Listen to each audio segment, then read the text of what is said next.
오늘은 이사야 배우는 거 쉬운 두 번째 시간입니다. 우리 이사야 55장을 통하여 하느님의 확실한 은혜에 대해서, 포도주와 젖에 대해서, 만민의 인도자와 명령자에 대해서 변론해 보도록 하겠습니다.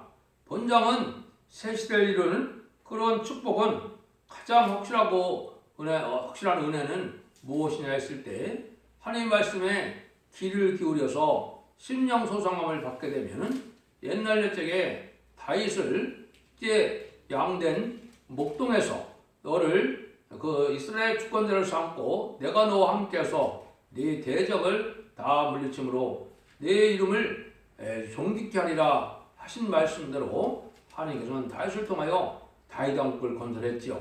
이것이 이제 인간 종말의 말세의 사명들을 통하여 이제는 다윗 왕국을 건설해주고 만민의 인도자와 명령자로 삼는 것은 가장 확실한 일이다. 하나님의 언약의 말씀은 반드시 이루어지고 지키는 일이다.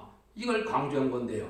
여러분이 여기에 소망을 가지고 우리가 진리 앞에 순종하는 것이 얼마나 복되는 것인가를 깨달아야 될 것입니다. 1절에서 3절을 먼저 보겠습니다. 너희 목마른 자들아 물러 나아오라. 돈 없는 자도 오라. 너희는 와서 사 먹되 돈 없이 값없이 와서 포도주와 젖을 사라. 너희가 어찌하여 양식 아닌 것을 위하여 은을 달아주며 배부르지 못할 것을 위하여 수고하느냐. 나를 청종하라. 그리하면 너희가 좋은 것을 먹을 것이며 너희 마음이 기름진 것으로 즐거움을 얻으리라. 너희는 귀를 기울이고 내게 나와 들으라. 그리하면 너희 영혼이 살리라. 내가 너에게 영원한 언약을 세우리니 곧 다윗에게 허락한 확실한 은혜니라. 갈급한 자들을, 복마른 자들을 다 물로 나오라 그랬죠. 근데 돈 없는데 돈도 없이 살아는 거죠. 근데 뭘 사라 그럽니까? 포도주와 젖을 사라는 거죠. 이게 이제 하나님의 복음의 말씀을 이렇게 말씀을 했죠. 은혜 시대의 복음은 젖이라고 많이 편지서에 말씀을 했죠. 그 다음에는 이제 새 시대에 가는 죽지 않고 쇠사하고 죽지 않고 변화성체라는 것은 포도주라 이렇게 구분을 시켰죠. 그래서 이 포도주는 오래 저장하였던 맑은 포도주로 연회를 베푼다 이렇게 말씀을 했죠. 이사야 25장 8절에서 그런 말씀을 하셨는데, 이 일들이 바로 뭐냐, 말세복음을 통하여 이제는 하나님께서 새 시대에 건설을 하게 되니까 그때는 너희들이 말씀을 자세히 들으라 이 말입니다. 그래서 요한복음 2장에서도 예수님이 첫 번째 기적을 혼인잔치집에서 물이 포도주 되는 기적을 행하셨죠.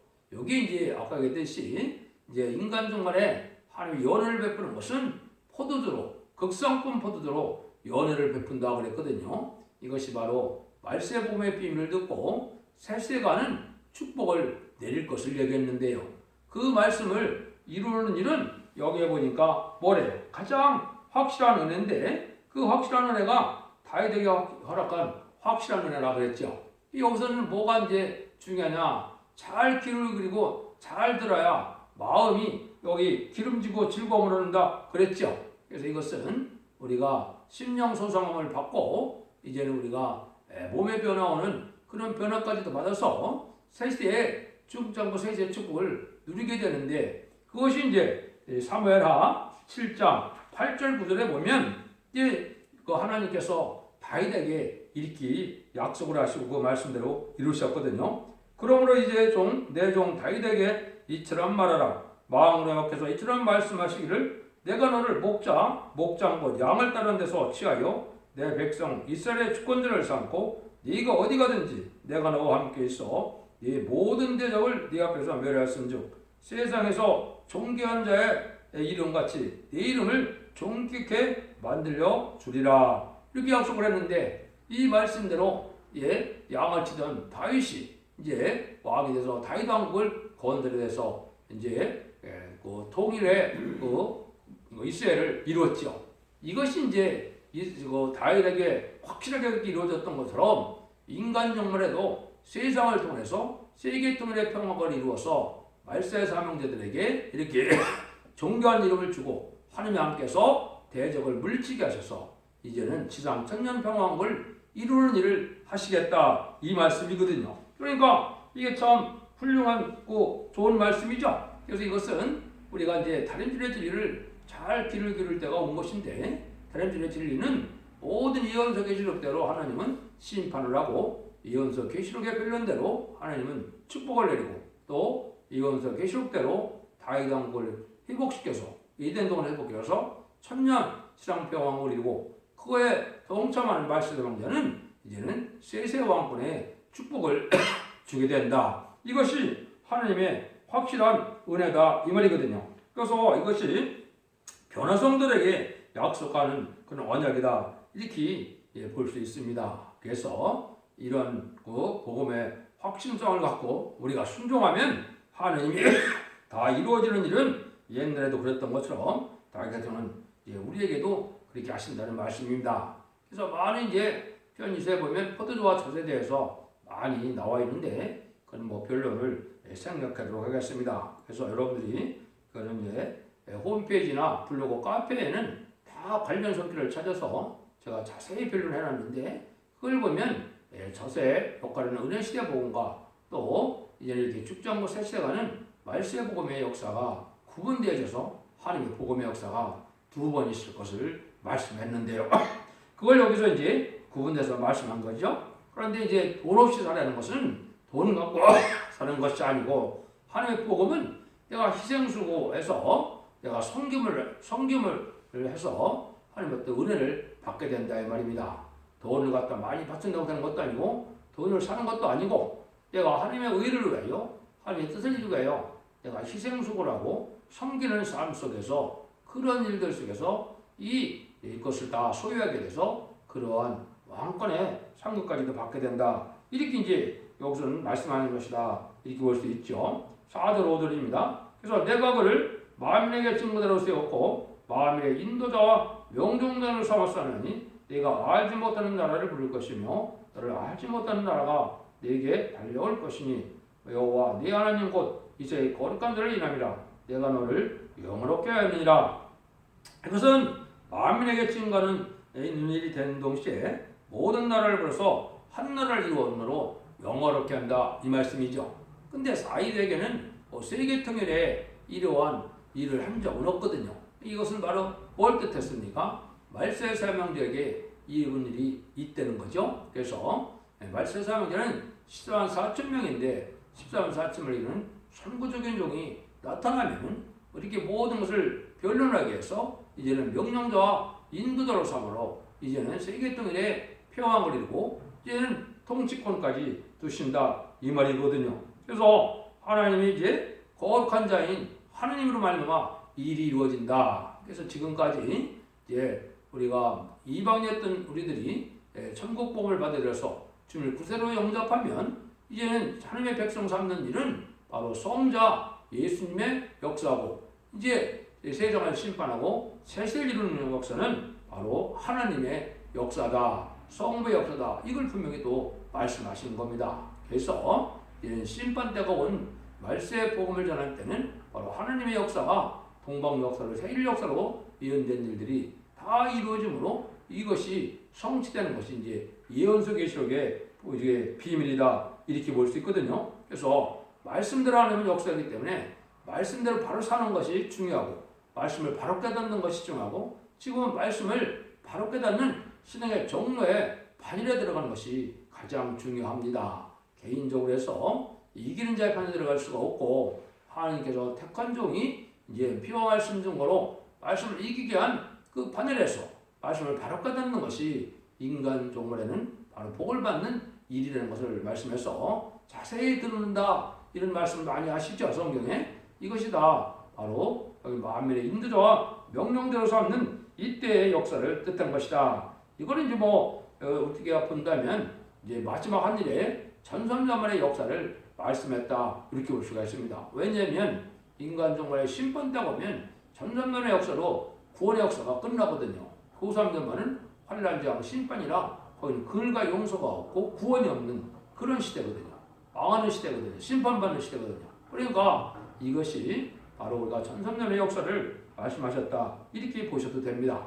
그러니까 이 일들을 통해서 이제 다 하나님이 만민을 다 인도하게 하셔서 이것을 내가 너를 영화롭게 한다는 말을 이사 60장 9절에 얘기했는데 이거는 말세 3일을 통하여 이제 모든 이제 성주국가를 이루면 모든 나라에서 열방의 재물을 갖고 한국에 오므로 변화성도의 무리를 이루고 이제는 성전화를 이루어서 하나님이 세계에 통치권을 준다는 그 말씀이 바로 내가 너를 영화롭게 한다. 요것도 영화롭게 한다는 말 썼죠. 이것이 바로 하나님의 세세왕권의 축복을 주는 것은 임받은 14만 4천 명의 변화성도에게 이제 하나님은 통치권을 줘서 왕노릇을 하게 한다. 이 말씀의 약속이거든요. 6절 7절입니다.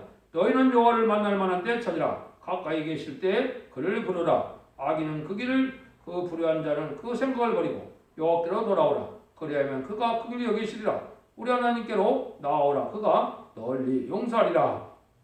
하나님을 이제 말세의 복음의 마지막 전할 때 하나님은 아직은 은혜 받을 만한 때다 이 말이죠. 이것이 이제 아까 얘기했듯이 하나님의 은혜가 계속 진행되는 것이 아니고 마지막 한 일에 점점점의 역사로 은혜가 끝나거든요.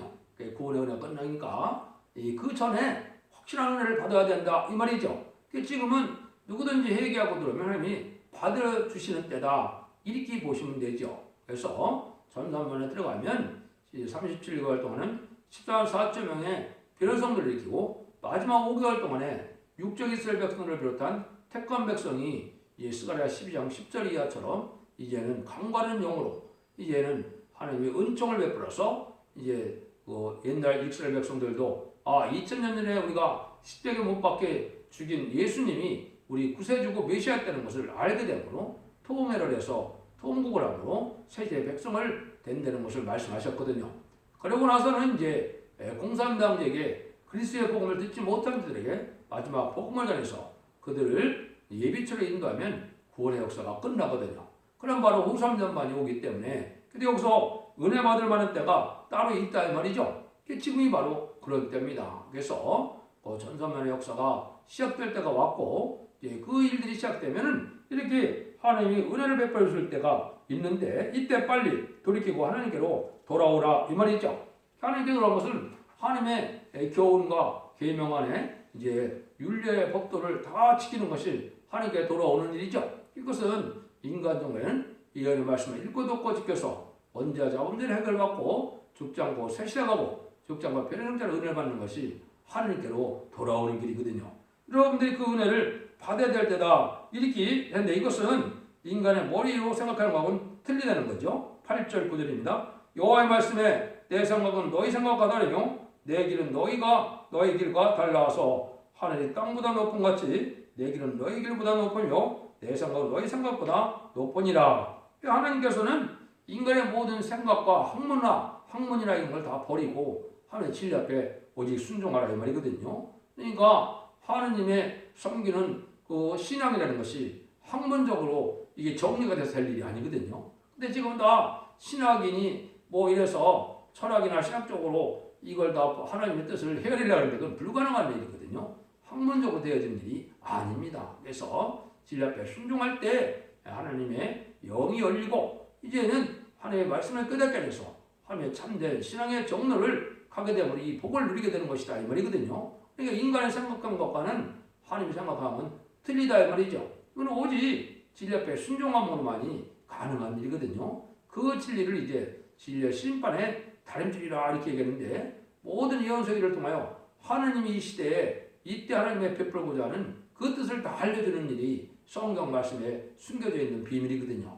그것이 예언서 계시록의 이제는 비밀이다 이렇게 볼 수 있습니다. 그래서 그 진리 앞에 이제 따라가야만 되지 자기 생각과 고집과 자기 학문과 자기 지식으로 여기에 고집을 피다 보면 하나님의 길을 갈 수가 없고 또 때를 분별하지 못하고 신앙 준비를 이루지 못하므로 하나님의 긍휼함을 받지 못한다 이렇게 이제 보는 거죠. 그래서 인간적인 염려와 생각은 다 버리고 하나님을 믿고 의지하는 믿음 속에서 진리를 따라 순종하는 길이 바로 복된 길이다. 이걸 우리에게 알려준다. 이렇게 말씀하시는 거다 볼 수 있죠. 근데 이 글은 어떤 일이냐? 10절에서 11절입니다. 비와 눈이 하늘에서 내려서는 다시 그리로 가지 않고 토지를 적시어 싹이 나게 하며 열매가 맺게 하여 파종하는 자에게 종들을 주며 먹는 자에게 양식을 준 것 같이 내 입에서 나가는 말도 헛되이 내로 들어가지 아니하고 나의 뜻을 이루며 나의 명하에 보낸 일을 보낸 일에 형통하리라.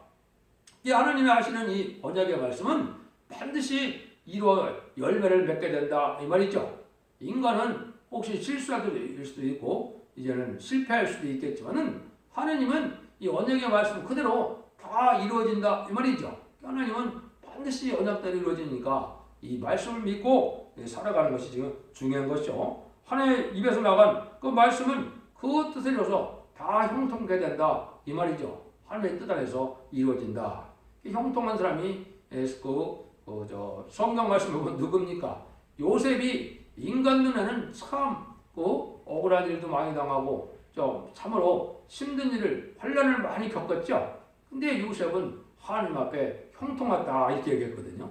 그런 어려움을 겪고 시련을 겪는다 하더라도 하나님의 뜻에 순종하는 길로 마땅히 갈 길로 한다면 요셉이 총리가 된 것처럼 이제는 인간 동물에도 마찬가지거든요. 하나님 편에서 봤을 때 형통되려고 하는 것은 이 진리 앞에 순종하여 진리대로 오는 고난과 진리대로 역경을 잘 이겨나가서 믿음으로 승리하게 되면 새 대왕권의 축복을 받게 되는 것이거든요. 그런 일로 하나님 앞에 형통이 되는 일은 하나님의 말씀대로 이루어진 일이다. 그래서 하나님은 이 말씀에 여러 군데 보면 내가 만세한다는 말을 많이 쓰셨거든요. 근데 그 맹세가 뭐냐? 하나님은 꼭 진리대로 언약의 말씀대로 꼭 그렇게 이루겠다는 것을 하나님 스스로 맹세했다는 말을 여러 군데 말씀하셨거든요. 그러니까 하나님의 말씀은 일절임도 가감없이 반드시 성취되어서 하나님이 주고 싶어하는 복을 이루게 한다. 그것이 인간정을의 성대나라 그리스도의 나라를 이루어서 에덴 동산을 회복시켜서 천년치상 평화왕국에 눈물 고통 질병 재앙이 없고 부족이 없는 그런 새시의 축복을 말씀하신 것이다. 이렇게 여러분이 보시면 성경을 바로 깨달은 것이 됩니다. 이 12절에서 13절입니다. 너희는 기쁨으로 나아가며 평안의 인도함을 받을 것이요 산들과 작은 산들이 너희 앞에서 노래를 바라고 들의 모든 나무가 손바닥을 칠 것이며 작은 나무는 가시나무를 대신하여 나며 화석류는 진리를 대신하여 날 것이라. 이것이 여호와의 명예가 되며 영영한 표징이 되어 끊어지지 아니하리라 하시니라. 하나님은 이렇게 많은 성경 말씀을 우리에게 주신 이유는 뭡니까? 바로 완전한 성대나라는 그리스도의 나라, 에덴 동산을 회복시키기 위한 그런 나라다. 에덴 동산을 창조하시고 아담과 하와가 복받게 했는데 아담과 범죄함으로 에덴 동산을 쫓겨났죠. 그래서 그 에덴 동산을 다시 회복시켜주는 일이 하나님의 언약의 말씀이라 이 말입니다. 그래서 그 기간이 6,000년이 지금 걸린 건데 하나님이 때가 찬 경륜을 이루기 위해서 하나님은 오랜 세월 동안 이 세세 축복을 주기 위한 그런 일을 해온 것이죠. 한 민족을 택하여 언약을 이루고 한 민족을 택하여 또 이제 제사 방법을 알고 제사함을 알게 하고 고래 방법을 알게 하고 그 언약의 말씀대로 주님을 이 땅에 보내심으로 천하 만민 중에 이제 주님을 그대로 영접하면 하나님의 백성 삼는 일을 2000년 동안 해오시다가 이제는 하나님의 백성 중에서 충성한 일을 따오고자 하는 자들에게는 이제 말세 사망자로 입맞은 14만 4천의 평등들과 되게 하여서 그들을 이제 죽음을 맛보지 않고 제레미주를 영접하는 들림을 받게 하시고 하늘에서 왕국 부서짐을 이룬 다음에 이 지상강림하는 예수님의 뒤를 따라 백마탄 군대가 되고 아마겟돈에서 최종 승리함으로 이러한 확실한 은혜를 주게 한다. 이 말씀을 말씀한 거거든요. 여러분이 참 여기에 소망을 두고 여기에 우리가 믿음의 큰 축복이 된다는 말씀을 이게 참된 믿음이다 이렇게 볼 수 있는 거거든요. 그래서 이 믿음의 소망을 갖고 여러분들도 이제는 이제 사도 바울처럼 현재 잠깐의 고난은 영고 미래에 나타날 영광과는 좋게 비교할 수가 없다는 그 말씀 따라서 희생 수고라고 또 섬김의 열매를 맺어서 하나님 앞에 인정받으면 이렇게 다윗 왕국에 세세 왕권의 축복을 주겠다는 것은 가장 확실한 은혜다 이 말입니다. 실패는 일도 아니고 헛된 일도 아니고 반드시 그 일들을 성취시키는 하나님의 역사라는 것을 믿고 따라가면 그 은혜를 받게 된다 이 말입니다. 이것이 기독교의 참된 소망이 되겠죠. 여러분들도 진리를 잘 분별해서 이제는 신앙의 정도는 원죄와 자본들을 해결받아서 죽지 않고 새시대가고 죽지 않고 변화를 성천하는 이런 은혜를 받는 것이 이 신앙의 정도인데 그것은 예언대로 완전 변화의 역사가 나타나는 첫 대계가 바로 그 신앙의 정도입니다. 그래서 이 시대의 사랑의 방주, 은혜의 방주, 구원의 방주는 첫 대계에 역사이거든요. 거기에 순종함으로 여러분들이 환란지하기 날에 심판과 상관없이 하늘 절대적인 보호와 인도 속에서 자손 만대 축복을 누릴 수 있는 복된 종들과 성령들이 다 되시기를 예수님으로 간절히 축원드립니다. 아멘.